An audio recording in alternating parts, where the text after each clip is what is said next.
Je bénirai l'Éternel en tout temps. Ses louanges seront toujours dans ma bouche. Oh, j'aime qu'on ait un problème. Et puis qu'elle est content comme ça. Ah, m'pas caché, Dieu. Depuis m'komanse li Bib moi chaque jour, m'senti charge problème moi yo sorti sous dom.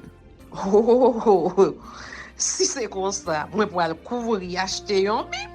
Dégagez au marché. Mais en attendant, ou qu'attendez radio télévision d'espoir. Radio Vision d'Espoir. Oh, moi t'attendais une annonce comme ça, oui.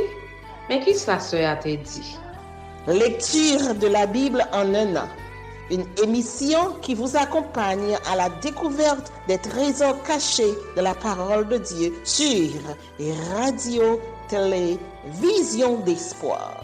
Chaque jour de 11h à 11h30 du matin, excepté mercredi 5h30, 6h de l'après-midi, samedi 7h30, 8h du matin, avec les sœurs Chantal Saint-Hubert, Claude Louis Orisma. Et votre servante, Maudeline Maurice Hilaire.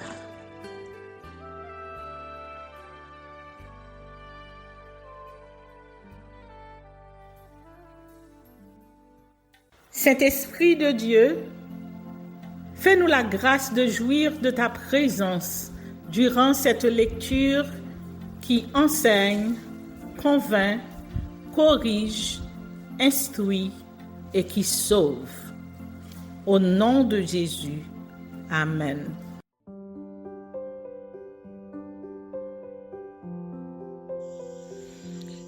Job chapitre 1er. Job dans l'adversité. Il y avait dans le pays d'Uz un homme qui s'appelait Job. Et cet homme était intègre et droit. Il craignait Dieu et se détournait du mal. Il lui naquit 7 fils et 3 filles. Il possédait 7000 brebis, 3000 chameaux, 500 paires de bœufs, 500 ânesses et un très grand nombre de serviteurs. Et cet homme était le plus considérable de tous les fils de l'Orient. Ses fils allaient les uns chez les autres et donnaient tour à tour un festin, et ils invitaient leurs 3 sœurs à manger et boire avec eux. Et quand les jours de festin étaient passés, Job appelait et sanctifiait ses fils, puis il se levait de bon matin et offrait pour chacun d'eux un holocauste, car Job disait: peut-être que mes fils ont-ils péché et ont-ils offensé Dieu dans leur cœur. C'est ainsi que Job avait coutume d'agir. Or, les fils de Dieu vinrent un jour se présenter devant l'Éternel, et Satan vint aussi au milieu d'eux. L'Éternel dit à Satan: d'où viens-tu?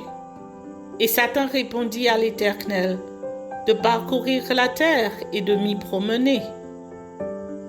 L'Éternel dit à Satan: as-tu remarqué mon serviteur Job? Il n'y a personne comme lui sur la terre. C'est un homme intègre et droit, craignant Dieu et se détournant du mal. Et Satan répondit à l'Éternel: est-ce d'une manière désintéressée que Job craint Dieu? Ne l'as-tu pas protégé, lui, sa maison et tout ce qui est à lui?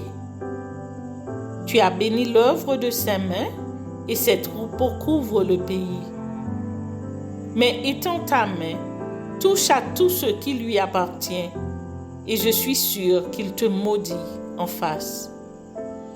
L'Éternel dit à Satan: voici, tout ce qui lui appartient, je te le livre. Seulement, ne porte pas la main sur lui.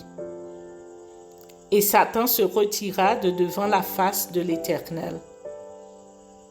Un jour, que les fils et les filles de Job mangeaient et buvaient du vin dans la maison de leur frère aîné, il arriva auprès de Job un messager qui dit: les bœufs labouraient et les ânesses paissaient à côté d'eux.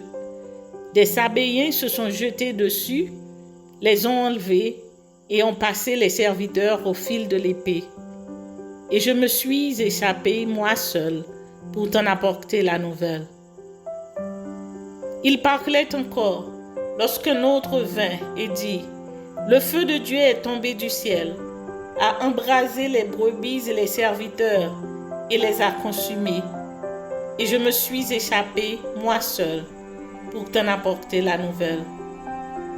Il parlait encore, lorsqu'un autre vint et dit: des Chaldéens formés en 3 bandes se sont jetés sur les chameaux, les ont enlevés, et ont passé les serviteurs au fil de l'épée, et je me suis échappé, moi seul, pour t'en apporter la nouvelle. Il parlait encore, lorsqu'un autre vint et dit: tes fils et tes filles mangeaient et buvaient du vin dans la maison de leur frère aîné, et voici, un grand vent est venu de l'autre côté du désert et a frappé contre les 4 coins de la maison. Elle s'est écoulée sur les jeunes gens, et ils sont tous morts. Et je me suis échappé, moi seul, pour t'en apporter la nouvelle. Alors, Job se leva, déchira son manteau et se rasa la tête, puis se jetant par terre, il se prosterna et il dit: je suis sorti nu du sein de ma mère, et nu je retournerai dans le sein de la terre. L'Éternel a donné, l'Éternel a ôté, que le nom de l'Éternel soit béni. En tout cela, Job ne pécha point et n'attribua rien d'injuste à Dieu.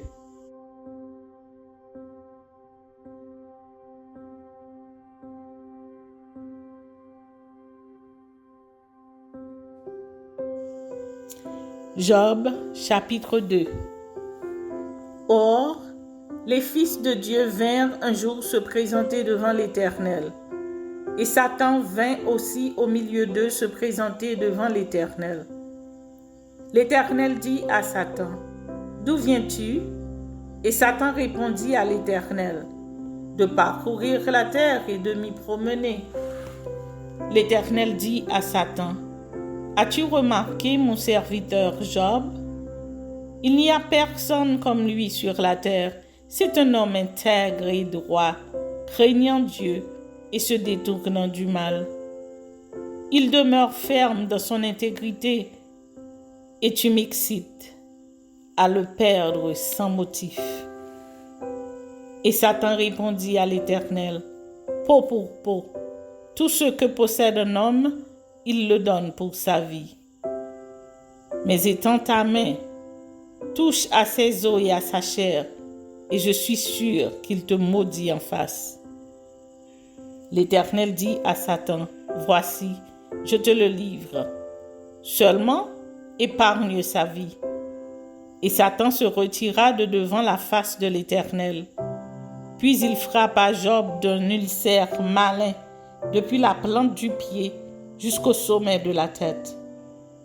Et Job prit un tison pour se gratter et s'assit sur la cendre.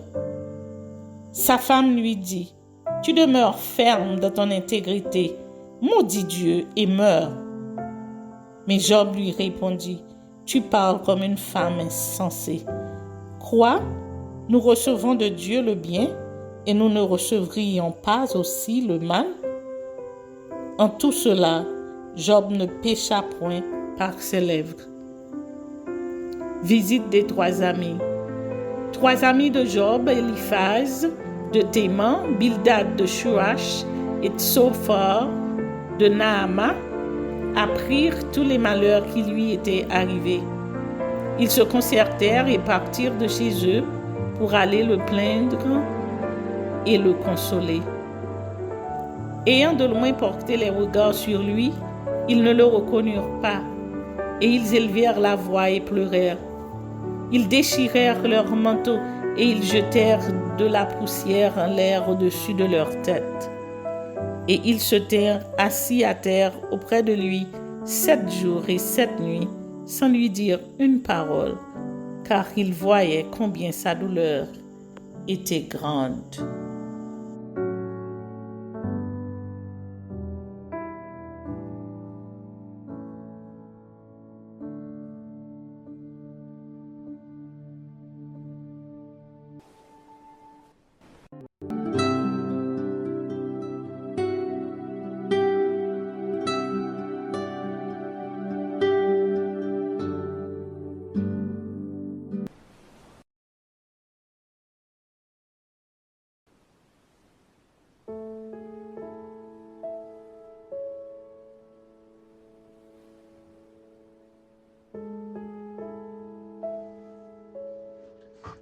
Daniel dans la fosse aux lions. Daniel chapitre 6. Darius trouva bon d'établir sur le royaume 120 satrapes, qui devaient être dans tout le royaume. Il mit à leur tête 3 chefs, au nombre desquels était Daniel, afin que ces satrapes leur rendissent compte et que le roi ne souffrit aucun dommage. Daniel surpassait les chefs et les satrapes parce qu'il y avait en lui un esprit supérieur. Et le roi pensait à l'établir sur tout le royaume. Alors les chefs et les satrapes cherchèrent une occasion d'accuser Daniel en ce qui concernait les affaires du royaume. Mais ils ne purent trouver aucune occasion ni aucune chose à reprendre, parce qu'il était fidèle et qu'on n'apercevait chez lui ni faute ni rien de mauvais. Et ces hommes dirent, « Nous ne trouverons aucune occasion contre ce Daniel, à moins que nous n'en trouvions une dans la loi de son Dieu. » Puis ses chefs et ses satrapes se rendirent tumultueusement auprès du roi et lui parlèrent ainsi. « Roi Darius, vis éternellement. Tous les chefs du royaume, les intendants, les satrapes, les conseillers et les gouverneurs sont d'avis qu'il soit publié un édit royal avec une défense sévère portant que quiconque, dans l'espace de 30 jours, adressera des prières à quelque Dieu ou à quelque homme, excepté à 3 au roi, sera jeté dans la fosse aux lions. Maintenant, au roi, confirme la défense et écrit le décret afin qu'il soit irrévocable, selon la loi des Mèdes et des Perses qui est immuable. » Là-dessus, le roi Darius écrivit le décret et la défense. Lorsque Daniel sut que le décret était écrit, il se retira dans sa maison où les fenêtres de la chambre supérieure étaient ouvertes dans la direction de Jérusalem. Et 3 fois le jour, il se mettait à genoux, il priait et il louait son Dieu comme il le faisait auparavant. Après, ces hommes entrèrent tumultueusement et ils trouvèrent Daniel qui priait et invoquait son Dieu. Puis ils se présentèrent devant le roi et lui dirent au sujet de la défense royale, « N'es-tu pas écrit une défense portant que quiconque dans l'espace de 30 jours adresserait des prières à quelque Dieu ou à quelque homme, excepté à 3 au roi, serait jeté dans la fosse aux lions? » Le roi répondit, « La chose est certaine, selon la loi des Mèdes et des Perses qui est immuable. » Ils prirent de nouveau la parole et dirent au roi, « Daniel, l'un des captifs de Juda, n'a tenu aucun compte de toi, ô roi, ni de la défense que tu as écrite, et il fait sa prière 3 fois le jour. » Le roi fut très affligé quand il entendit cela. Il prit à cœur de délivrer Daniel et jusqu'au coucher du soleil, il s'efforça de le sauver. Mais ces hommes insistèrent auprès du roi et lui dirent, « Sache, ô roi, que la loi des Mèdes et des Perses exige que toute défense ou tout décret confirmé par le roi soit irrévocable. » Alors le roi donna l'ordre qu'on amena Daniel et qu'on le jeta dans la fosse aux lions. Le roi prit la parole et dit à Daniel, « Puisse ton Dieu que tu sers avec persévérance te délivrer. » On apporta une pierre et on la mit sur l'ouverture de la fosse. Le roi la scella de son anneau et de l'anneau de ses grands, afin que rien ne fût changé à l'égard de Daniel. Le roi se rendit ensuite dans son palais. Il passa la nuit à jeûne. Il ne fit point venir de concubine auprès de lui, et il ne put se livrer au sommeil. Le roi se leva au point du jour avec l'aurore, et il alla précipitamment à la fosse aux lions. En s'approchant de la fosse, il appela Daniel d'une voix triste. Le roi prit la parole et dit à Daniel, « Daniel, serviteur du Dieu vivant, ton Dieu que tu sers avec persévérance, a-t-il pu délivrer des lions? » Et Daniel dit au roi, « Roi, vis éternellement. Mon Dieu a envoyé son ange et fermé la gueule des lions, qui ne m'ont fait aucun mal, parce que j'ai été trouvé innocent devant lui, et devant toi non plus, ô roi, je n'ai rien fait de mauvais. » Alors le roi fut très joyeux et il ordonna qu'on fît sortir Daniel de la fosse. Daniel fut retiré de la fosse et on ne trouva sur lui aucune blessure parce qu'il avait eu confiance en son Dieu. Le roi ordonna que ces hommes qui avaient accusé Daniel fussent emmenés et jetés dans la fosse aux lions, eux, leurs enfants et leurs femmes. Et avant qu'ils fussent parvenus au fond de la fosse, les lions les saisirent et brisèrent tous leurs os. Après cela, le roi Darius écrivit à tous les peuples, à toutes les nations, aux hommes de toute langue qui habitaient sur toute la terre, que la paix vous soit donnée avec abondance. J'ordonne que dans toute l'étendue de mon royaume, on ait de la crainte et de la frayeur pour le Dieu de Daniel, car il est le Dieu vivant et il subsiste éternellement. Son royaume ne sera jamais détruit et sa domination durera jusqu'à la fin. C'est lui qui délivre et qui sauve, qui opère des signes et des prodiges dans les cieux et sur la terre. C'est lui qui a délivré Daniel de la puissance des lions. Daniel prospéra sous le règne de Darius et sous le règne de Cyrus, le Perse. Amen.